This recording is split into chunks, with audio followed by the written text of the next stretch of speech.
What you're about to see are passionate, dedicated and trained people practicing and preparing to enter an extreme sporting event that may change their lives. Do not try this on your own without necessary experience and supervision.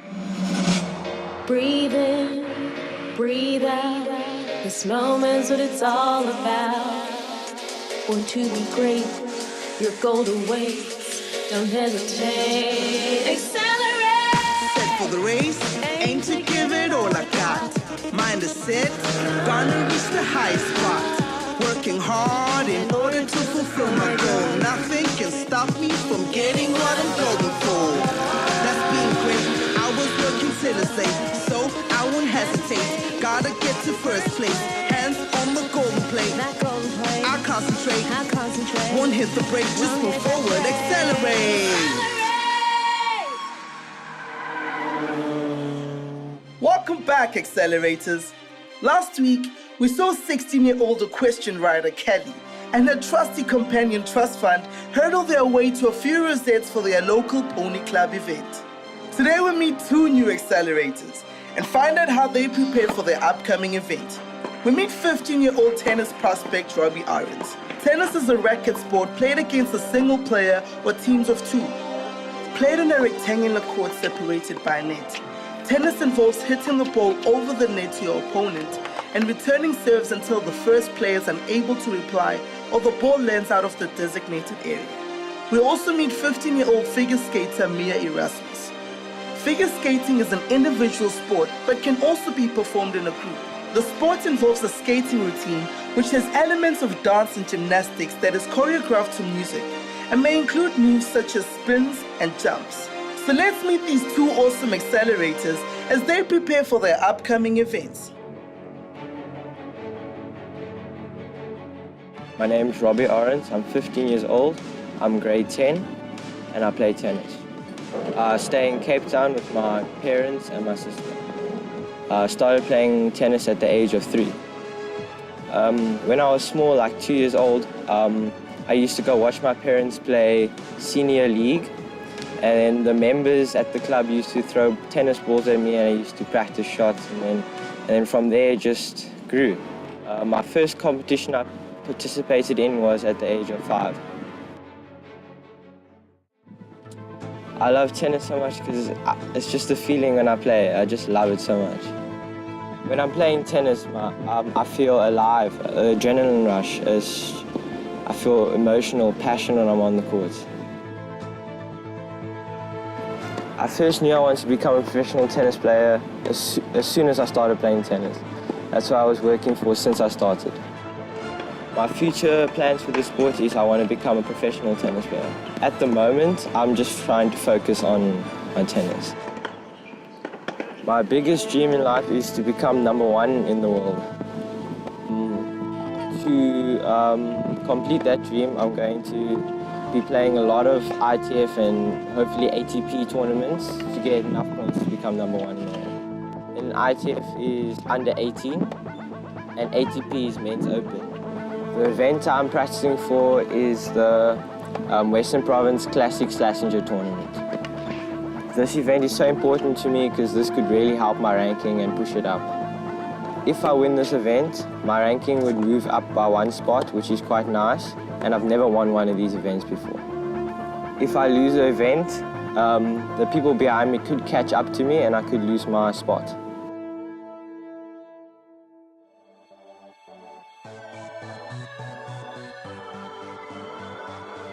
My name is Mia Erasmus and I am in grade 9 and I do figure skating as a sport. I stay in Malcolmstown in the Western Cape with my mom, dad and sister. I started figure skating when I was 8 years old and my mom took me to the small rink once and I really liked it. I asked if I could start lessons and then I started with the club. When I'm on the ice, I feel like everything around me is gone. I don't think of anything else than what I'm going to do now and all my focus stays on this, nothing else outside. You don't notice the people, it feels like you're free and flying and you can do what you want to. My future plans and aspiration for the sport is to go to Junior Worlds and to get the qualifying score for that. But you have to focus on your school as well. You can't just do skating because you have to make a living after skating. I am preparing for the Cape Interprovincial Figure Skating Championship. This event is very important for me because I'm trying to qualify my programs for nationals next year, and I really don't want to miss the competition. If I were to get a gold medal, I would be very happy and satisfied. But if I don't, it doesn't matter because it's still just having fun. Even though it's a competition, you must enjoy yourself. After the break, we continue with Mia and Robbie and find out what it takes for them to prepare for their upcoming events. In the meantime, feel free to check out our Facebook page, where you can comment, like, and tell us about the sports that you do.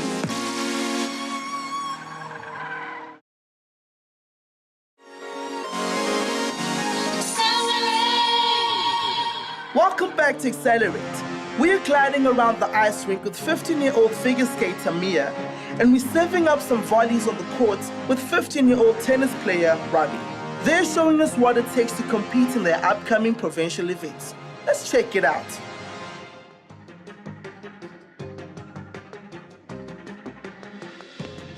The basic rules of tennis, you have to keep the ball in the perimeter of the court, so within the white lines and over the net. An average tennis match can last up to 1 to 1.5 hours. The scoring works like you have to win 6 games to win a set.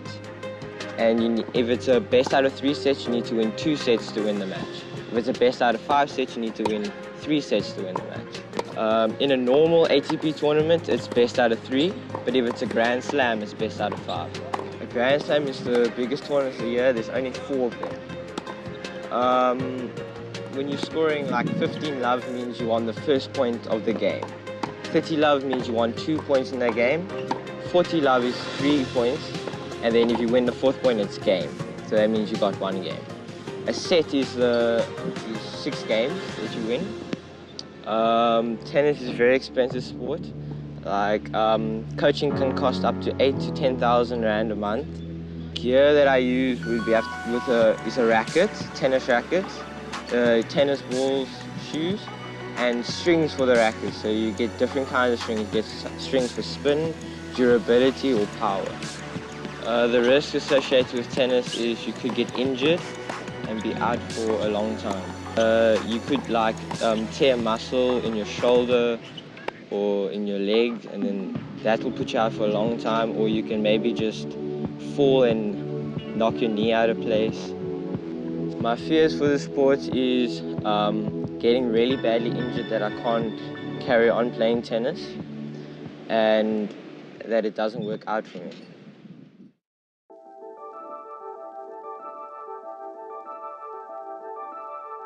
Some of the equipment used in the sport are skate guards, your skates, and your blade protectors.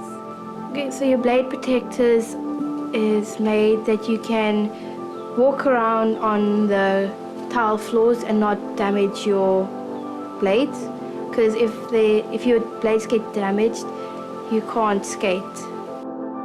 Some of the basic rules of the sport is landing on one leg, being presentable, and smiling for the judges, enjoy the sport. So some of the gears for competition is your dress and your skates and your stockings, and then your makeup, your hair, and how you present yourself. So some of the risks associated with my sport is concussions and breaking your leg or your arm from falling, and back injuries and knee injuries are very common in the sport. I've also been injured in the sport. I broken pieces off of my elbow twice on each elbow, and I cracked my coccyx and I hit my own blade into my hand. It's not, I don't really get scared. I just think if I see it, I know I mustn't do that. I know I have to fix whatever I'm doing wrong to prevent that from happening to me.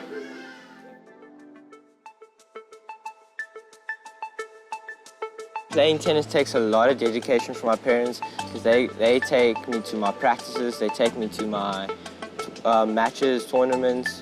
They help get my stuff ready for whatever I need.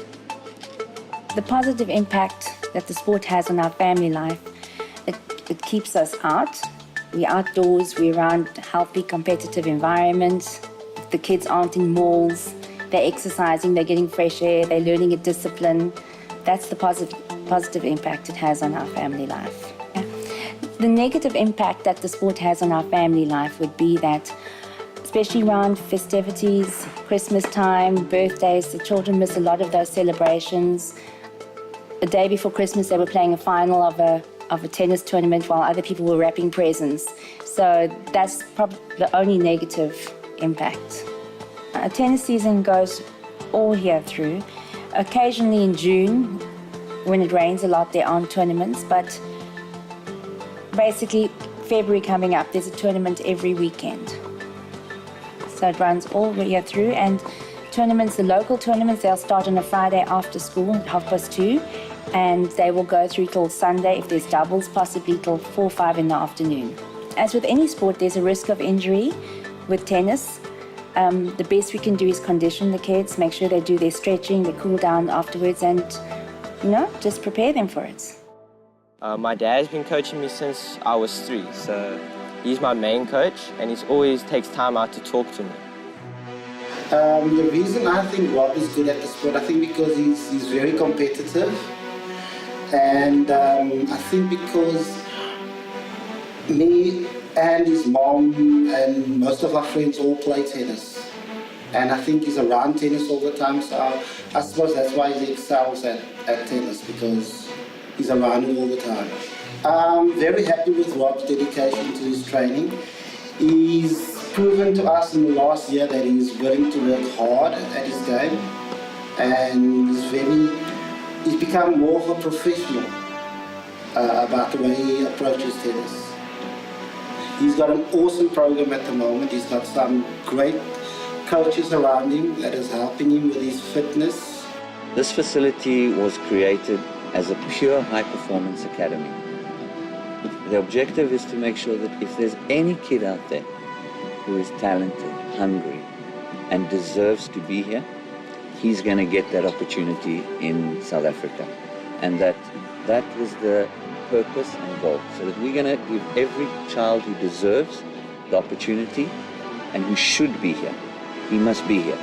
And that kid's going to get the chance to become the next African champion. And that's what this facility is about, and that's what we're here for, and that's what we're focused on. The upcoming event, the Slazenger Classic for Robbie, it's only a measure for him. It's a time for him to develop his competitive skills before he goes out into the international world. So these local events are really great for the younger kids in terms of them being able to learn competitive skills by competing. Robbie is now beginning to understand that if he's going to be a professional tennis player one day, this is just first steps of his development. So we're not going into this tournament. I'm not interested if he wins or loses it.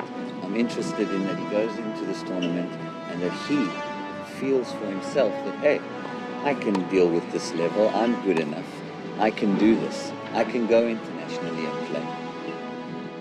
If Rob doesn't do well in the event, we don't really, we probably pick up the piece and say, oh, we've got to go back to the drawing board and fix things. That's basically it. There's always I reckon you always something to learn. Always learn something from a bad event. If you have a bad event, you come back strong the next one.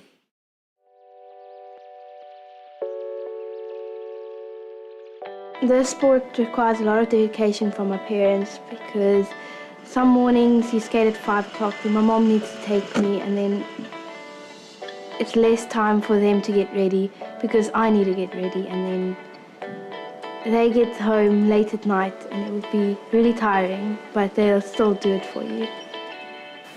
Ons almal in hierdie familie moes leer om ons tyd baie goed te bestuur.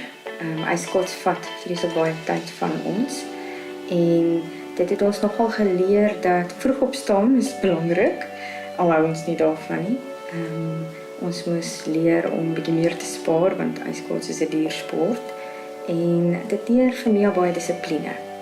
Ek leer om te luister en dit is vir ons belangrik om te weet dat ons kind belangstel in iets wat haar produktief en aktief besig hou, eerder as op die straat saam met haar maats sit. Ek is nie te bekommerd dat ek te veel aandag op my kind sit by die baan nie. Sy het in die begin was dit haar probleem om elke keer op te kyk na my toe sy 'n sprong gedoen het, om te kyk of ek ook sal gelukkig wees met wat sy gedoen het. En dit het haar aandag nogal afgetrek. En as ouer het ek vinnig besef dat dit kan 'n probleem wees en ek het my rug begin draai op waar sy skaats en ek het met mense begin gesels en deesdae gaan sit ek selfs buite want ek voel sy weet wat sy doen, haar afrigters weet wat sy doen en sy sal haarself reg beheer en gedra op die baan, so ek hoef nie heeldag oor haar te sit en te kyk wat sy doen nie. Sy's oud genoeg. Wanneer hulle jonger is dit baie belangrik vir 'n ouer om daar te wees. As hulle seer kry, dan wil jy daar wees om vinnig te sien of daar iets is wat jy moet doen of dit belangrik is. Maar soos hulle ouer word, besef hulle self wanneer dit tyd is om hulle ma te roep. So my main coach is Danton Bertrijk and he helps me to design my program and where what's going to be and what I'm going to do in my program. Mia is good at the sport because she puts in a tremendous amount of time and effort into what she's doing. Early mornings, late nights, floor practice, skating long hours on the ice, all of this in the hope of being the best and achieving the best results in the competitions and in the sport. The upcoming event is very important for Mia because she's trying to qualify for the national championships, and this event is an important one for her. She is trying to qualify for the novice ladies division, so she has to do a short program and a free program, so she has a certain score criteria which she needs to achieve during both these programs, and so that is what our goal is for this competition right now. If Mia doesn't achieve the goals that she set out for, we will go back to the drawing board and reassess what it is that we need to do and what we need to improve on in order for her to achieve her goals. After the break, we'll continue with Mia and Robbie. In the meantime, check out our Facebook page, like us, and maybe connect with other accelerators.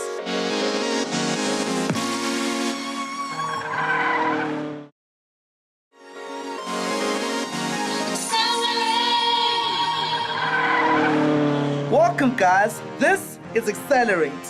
We're racking it up with 15-year-old tennis player Robbie and sharpening our skates with 15-year-old figure skater Mia. They have some epic competition in their upcoming provincial events. Can they prep themselves in time and come out tops?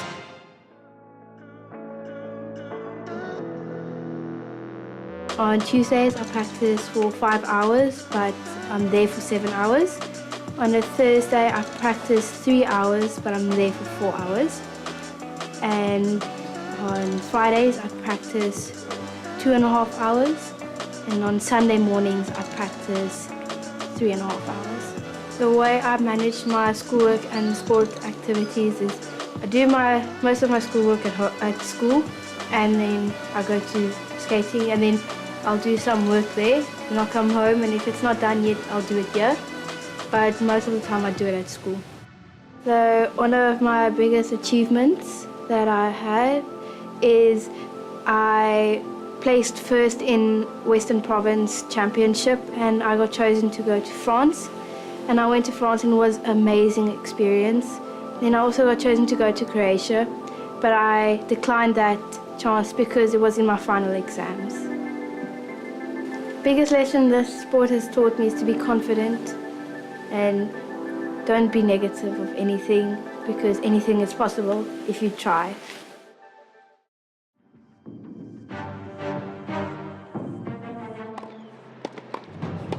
At the moment, I spend 20 hours a week But this year, I would like to spend up to 6 hours maybe a day on the court because I want to try and improve my game and get better. I would like to improve the mental aspect of my game, and I would like to improve my forehand. I have another child who's devoted to the sport. Her name is Kelly. She's 13 years old, and she's currently the #1 in her age group in South Africa. We flip a coin. I'm joking. Like, Robbie's a little older. I've been through most of those phases with him. So Juanita will sometimes follow him wherever he's going, and I have to follow Carl because she's more insistent that I follow her where she goes. When it comes to micromanaging the kids in their tennis, in the beginning, when they were very young, we had to help them pack their water bottles, their bags beforehand, and enter them in tournaments. But now that they're older, they know, I'll say Robbie and Kelly, and they've prepped their bags for the following day, the water bottles, and I discuss with them what tournaments are you going to enter. Are you sure? Can your schedule accommodate it? And then they make the final decision.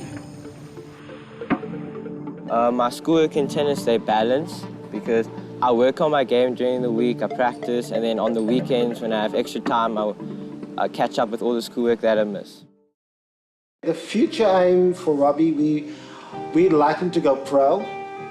He'd like to go onto the pro circuit and give it a good go. He wants to do it 100%, so we're going to back him 100%. There is a timeline and a plan. We'd like to try and make sure he try and maybe get onto the EP22 tour by 18, and he'll have at least 2 or 3 years to see if we can break it, make it or break it. If he begins to play international tournaments like ITF, let's see you win 2, 3, 4 of those tournaments, grade 4s or 5s, and then we'll go play the next level. And if we can win matches in the next level, then maybe we're ready to start playing higher level. And then let's see if we reach top 100 in the world. Now, if Robbie reaches these benchmarks, this will be a sign that we are in the right direction and that there is justification for the investment and the continuation. So it's not about predicting, it's about achieving these benchmarks which show reality and show justification for continuation. The biggest lesson the sport have taught me is discipline and to be humble and to focus. Next week, Mia chills out from the ice, so we'll see Robbie serve up some awesome shots in his provincial competition. See you next week. In the meantime, check out our Facebook page for more news and views.